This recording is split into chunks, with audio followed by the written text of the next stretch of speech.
Well, good morning, family. Welcome to week 5 of Total Life Change. I've been saying this every week, but it bears repeating. TLC is our new spiritual growth campaign that includes not only this teaching series, but also small groups for adults, youth, and even our children.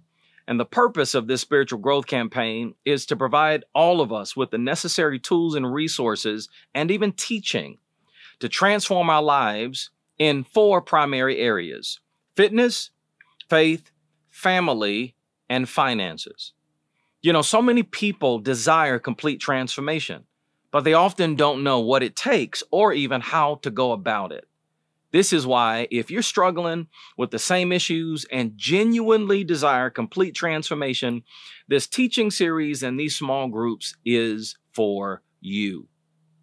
Now, just for the sake of reminding us about the biblical why of this series, you need to know that total transformation has been God's desire from the very beginning. The Greek word from which we get the English word salvation is soteria. It's used 45 times in the New Testament, and the verb form sozo is used 111 times in the Bible. It means complete deliverance. It means also to be made whole in every area of your life. That's what total life change is about. Now, for the last 4 weeks, we have dealt with fitness and faith. But today we're moving into the next pillar in total life change, and that is family. When families are healthy and successful, society and people prosper at every level. But when families are weak and torn apart, everything else in life is affected and suffers. Psychologists, sociologists, and even policymakers all agree that the breakdown of the family is the cause of a variety of social issues. For example, over the past 30 years, the rise in violent crime parallels the rise in families abandoned by fathers. High crime neighborhoods are characterized by high concentrations of families that have been abandoned by fathers. Get this, out of 24 million children in America, 1 out of every 3 live in a home without a father. Children who grow up in a broken home are 4 times more likely to live in poverty and perpetuate that poverty to subsequent generations. Stats even reveal that kids who grow up in homes without their father have significantly higher odds of even being incarcerated than those who grew up in a home with both their mothers and their fathers. 43% of all prison inmates, guess what, grew up in a home without their father. And an additional 14% grew up in a home without both mom and dad. Now, I've just shared a few of the alarming stats with you, and there's so many more that I could share. But the point that I want you to understand is this: the breakdown of the family is the source of almost every problematic issue in our society today. Now, look at Genesis 2 and verse 18 and 24 with me, because in it, it says this: "The Lord God said, 'It is not good for man to be alone. I will make a helper suitable for him.'" And then verse 24, it says, "Therefore man will leave his father and his mother to be united with his wife." I want you to notice 2 things. Number 1, the family was God's idea. Before he went on making everything else, he made the family, because the family is the building block of society. But secondly, God made Adam, and I want you to pay attention to this, and then he put Adam in a perfect environment, and Adam had everything that he wanted and needed, but yet God looks at him and says, wait a minute, it's not good for him to be alone. Now that's true, whether you are married or single. People were made for people. We need relationships. Whether you are married or not, you need some deep relationships and caring people in your life. Man and woman were not made to be alone. That's why God created the family. Then he backs up, looks at what he made and said, now it's good. God made the family, and he made it for a reason, and his word explains why. And that's what we're talking about this morning. What is a family for? So since we're talking about family today, we're going to share the word of God with you in a very special way today. In fact, my family is going to help me share the word of God with you instead of me simply standing behind the pulpit and teaching like normal. And we're going to invite you to join us in our home where we live as a family to better illustrate the importance of this message from God. Come on in.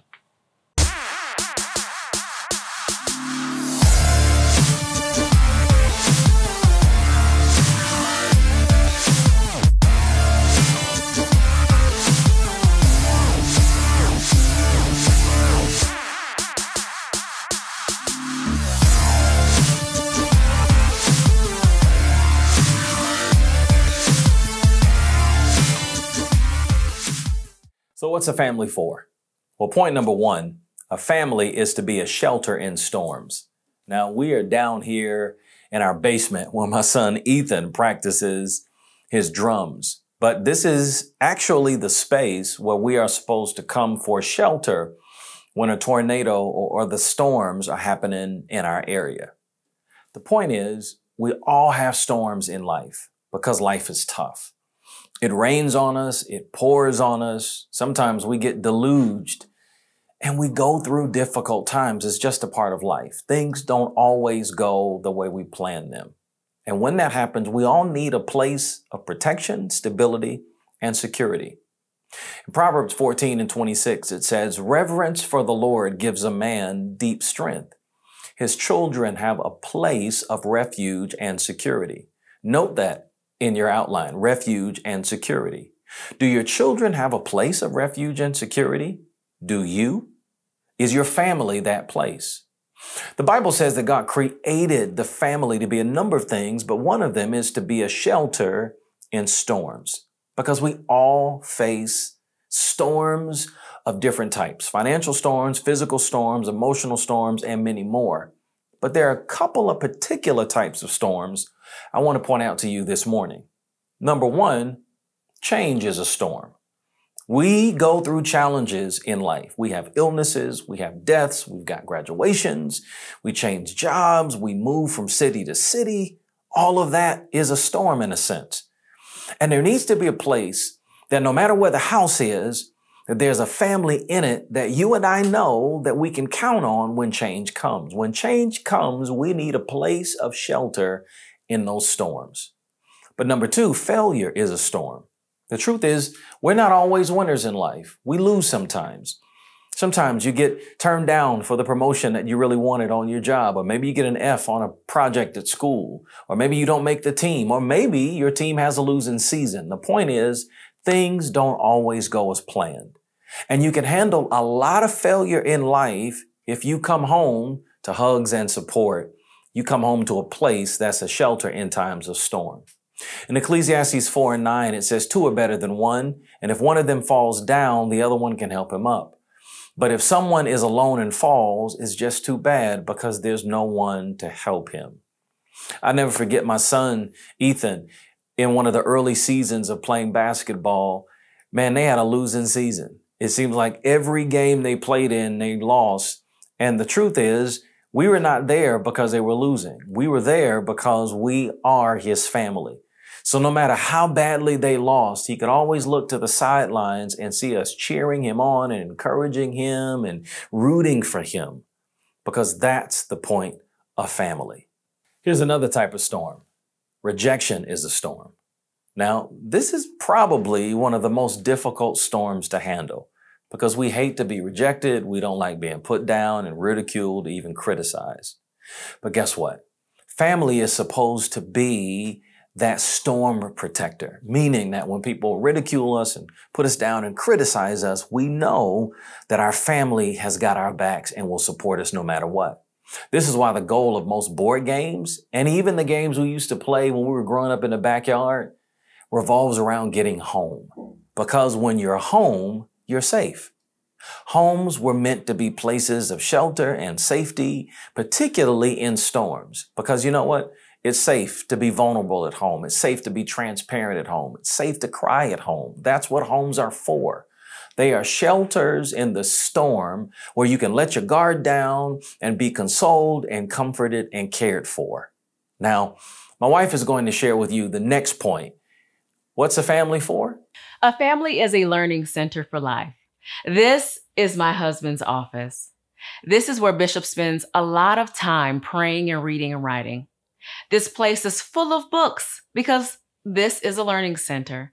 The Bible is also very clear that families are to be learning centers for life. Psalms 144:12 says, "May our sons in their youth be plants that grow up strong." The Bible often compares the family to a garden. It's a place to grow people, a garden to grow people in. Now, Ephesians 6:4 says, "Fathers, don't exasperate your children.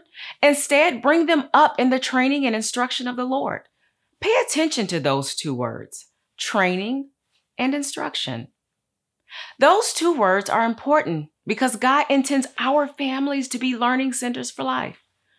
Luke 2:52 says, "Jesus grew in wisdom and stature and in favor with God and with men." Jesus grew 4 ways: wisdom, which is intellectual growth; stature, which is physical growth; favor with God, that's spiritual growth; favor with man, that's social growth. That ought to be the goal for our family, that they grow in 4 ways: intellectually, spiritually, socially, and physically. Now, whether you are intentional about this or not, we learn things from our families. You learn relationships. You learn to relate in your home, good or bad, right or wrong, effective or ineffective. The way you relate to other people, most of that you get from home. That's why it's so important that we learn good relationships at home. You're helping your kids determine how they're going to relate with others the rest of their lives. You learn character. Much of what you are, you basically picked up from your parents. Like father, like son, you've heard that. I'm amazed just how much I'm like my parents. The older I get, the more I become like them. I just can't help it. I picked it up from them. Character is caught, not taught. You don't tell your kids, "Always be honest." And then when the phone rings, you tell them, "I'm not home." They watch your actions, not what you say. You also learn your values. At home, we learn about work, sex, time, money, play, God, and even other people. What we learn determines our values. Values come through loud and clear, unintentionally and intentionally. Isaiah 38:19 says, "One generation makes known your faithfulness to the next." Your family is a relay of values. It's like a relay race. You're passing a baton on to your children, and they'll pass the baton on to the next generation, and so on and so on. Your family is simply one link in a long chain throughout time, linking the families before you to the families come on after you. That's serious when you think about it. It's saying that I'm not only influencing my children right now, I'm influencing future generations. That's so powerful. Whether you know it or not, this truth has impacted your life. You have been influenced not only by your parents, but by the influence that they had and the influence that was on their parents and on and on. When I raise my kids, it's not just, are my kids going to make it, but I'm influencing the future generations of my family's name. We pass it on. So the question is, what are you passing on to your kids? Deuteronomy 6:6-7 says, "These commandments impress them upon your children. Talk about them when you sit at home and when you walk along the road, when you lie down and when you get up." I want to challenge you to ask yourself 2 very important questions. What am I unintentionally teaching my kids? For an example, what am I teaching them about money? What am I teaching them about sex? What are they learning from the kinds of movies I watch around them? What am I teaching them about character, honesty, all the issues of life, hard work and its value? What am I teaching them about the importance of family itself and the importance of Sabbath rest? And what am I unintentionally saying? And the second question is Is it really what I want to teach them? For an example, does it match? What do I want them to know? What do I want them to leave home with? What heritage do I want them to have? What's a family for? Well, we're here at our dining room table where we not only eat our meals, but this is where we have our family meetings. Because point number 3 is this: a family is a place that defines priorities. In Joshua 24:15, he says, "But if serving the Lord is undesirable for you, then choose for yourselves this day whom you will serve, whether the gods of your ancestors that they served beyond the Euphrates or the gods of the Ammonites in whose land you are living. But as for me and my household, we will serve the Lord." Now, what Joshua is doing here is he's clearly defining the priorities of his family. He's saying, listen, your family's priorities might be different from ours, but regardless of what your priorities are, he's literally saying that one of the top priorities of his family is to serve the Lord. Now, this is a really important truth. One of the most important responsibilities of a family is to define what the priorities are for everyone who's part of that family. There are so many things that a normal family has to contend with. So many activities, so many options, and even so many opportunities. And if you don't define what your family's priorities are, all of those other things will try to define it for you. And that will result in your family being pulled in so many different directions that it's impossible for you to live on purpose. If you don't define your family's priorities, you will end up so busy, but all of that busyness won't be beneficial because you'll end up spending a whole bunch of time doing a lot of things, but very little time doing the most important things. So what are the most important things for your family? Do you know what they are? Now, I'm not talking about the most important things for your cousin's family or your uncle's family or even your neighbor's family. I'm talking about your family. What are the most important things for your family? What are your family's priorities? Now, here's another question. Do you prioritize your time and your decisions around those things, or are you being pulled in 1,000 different directions that don't line up with your family's priorities? If you don't know what your family's priorities are, I want to encourage you to sit down as a family, maybe around your dining room table, and create them. If you do know what your family's priorities are, then the question is this: do your decisions and how you live and even what you model and teach your children, do all of those things line up with those priorities?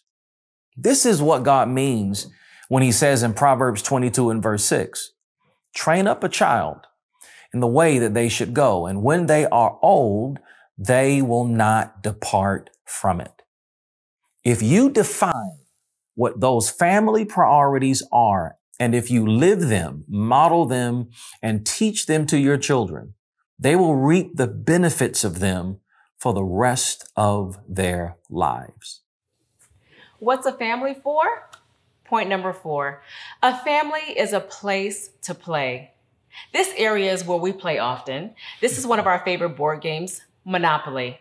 A family is a format for fun, a haven for happiness, a place to get down and party. It's a place to have a good time. It's a place where you kick back, relax, take it easy, and enjoy life. That's missing in a lot of homes. Ecclesiastes 9:9 says, "Enjoy life with your wife, whom you love."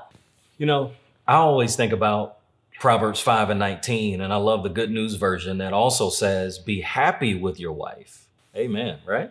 And find joy with the girl that you married.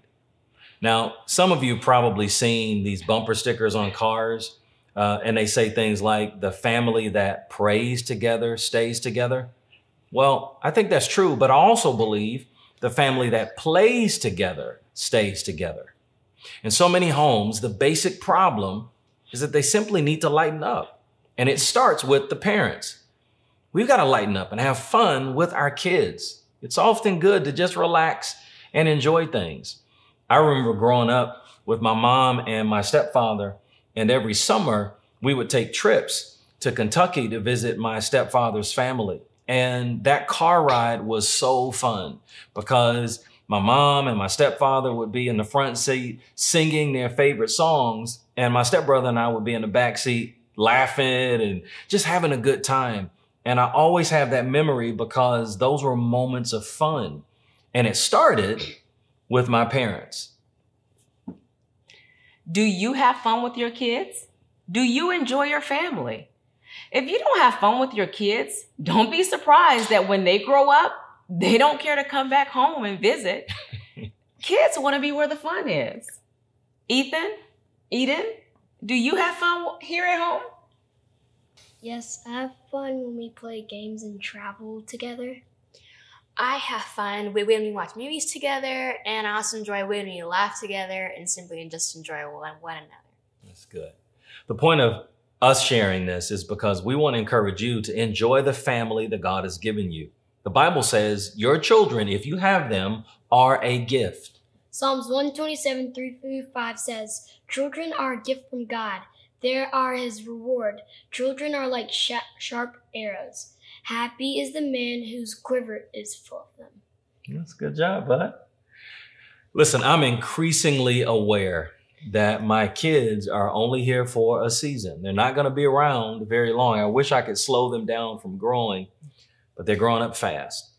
And I want to make the time last. I want to make it count. The truth is, there are always other days that we can be doing other projects. But I want you to hear this. You only have your kids, if you have them, for a short period of time or a short season of life. There's a time for careers and other things at other points in your life. If God has given your children to you, which he has, celebrate them and enjoy them. What's a family for? The last point is this. A family is a place of unconditional love and acceptance. You know, when you go back and continue to look at the first family, you begin to notice even more than we've talked about today. For example, you notice how God created the family. Adam and Eve were naked. And they were naked because God originally ordained that the family be a place of unconditional love and acceptance. That's what the nakedness represents, meaning that they didn't have to hide. They were okay to be vulnerable and exposed because the family was designed to be a place of unconditional love and acceptance. And that's something that my wife and I try to stress to our kids and even reinforce with each other, that no matter what, because we will all make mistakes from time to time, we will all drop the ball from time to time, and regardless of any of those things, our home is a place of unconditional love and acceptance. And you know what? That's not just the focus of our home. That's also the focus of God's home.